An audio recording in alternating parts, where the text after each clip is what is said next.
بسم اللہ الرحمن الرحیم اللہم صلی علی محمد النبی الامی وعلی آلہ وصحبہ وبارک وسلم علیہ۔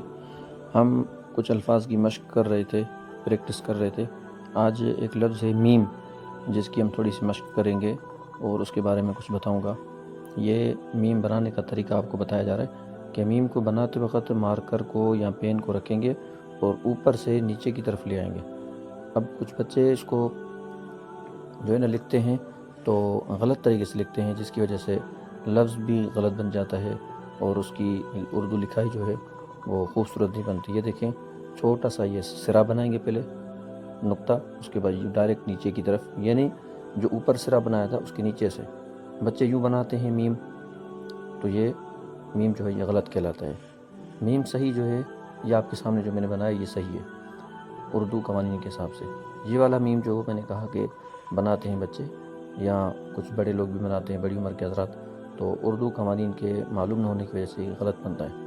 مثال کے طور پر اگر لفظ بھی بنائیں گے تب بھی میم دیکھیں شروع میں کیسے بنا ملا کے، یہاں بھی میم آخر میں بھی غلط بنا ہے۔ تو یہ لفظ پورا سمجھ میں تو آ رہا ہے لیکن اردو قوانین کے حساب سے، اردو رائٹنگ کے حساب سے، اردو لکھائی کے حساب سے بالکل جو ہے اچھا نہیں لگ رہا۔ تو اس کو اگر ہم صحیح طرح بنائیں، اسی لفظ کو بہتر بنانے کی کوشش کریں گے تو میم پر توجہ دیں گے۔ میم بنانا ہم سیکھ گئے تو آ جائے گا۔ یہ دیکھیں، میم کو دوبارہ بنا رہا ہوں۔ یہ میم کا اوپر کا سرا بنایا اور اس کے بعد نیچے اس کو ڈائریکٹ لے آئے۔ لہٰذا اسی کو اگر ہم محترم میں بنا کے دکھاتا ہوں، محترم،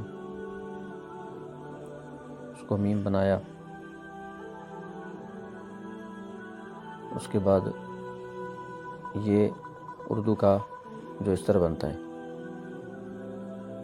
بالکل کلیئر، یہ دیکھیں یوں اس طرح بنایا جاتا ہے اس کو۔ تھوڑی سی مشق اور محنت کی ضرورت ہوتی ہے اور اپنی اردو لکھائی کو اور خط خوش خطی کو، خطاطی کو بہتر بنانے کی کوشش کریں۔ یہ لفظ ایک مجلس، اس میں بھی دیکھیں میم شروع میں بنایا میں نے تو اسی انداز سے بنایا۔ تو میم پر تھوڑی سی محنت جاری رکھیں، جس کی وجہ سے بہت سارے حروف بہتر سے بہتر ہو جائیں گے۔ یہ ایک بڑا کر کے میں لکھتا ہوں میم کو اسی انداز سے جس طرح کٹ سے بنتا ہے، یہاں تک اس طرح دیکھیں، اس کو لے جائیں گے۔ اب جو اوپر والا سرا ہے میم کا جو میں نے پہلے بنایا تو اس کا یہ ہے یہاں تک یہ اوپر کا سرا۔ اب جو نیچے لے جاتے ہیں یہاں سے لے جاتے ہیں، جو میں فل کر رہا ہوں یہ نیچے کا حصہ ہے، یہ یوں اس طرح ہے، اسی کی شکل ہے۔ اس کو میں نے بڑا کر کے سمجھانے کے لیے بنایا اور بتایا۔ تو اس طرح کے الفاظ کی پریکٹس اور مشق کرنی ہو تو ہمارے ساتھ جڑے رہیے، انشاءاللہ بہت جلد اور آسان انداز میں آپ کو خوش خطی سمجھ میں بھی آ جائے گی، سیکھ بھی جائیں گے۔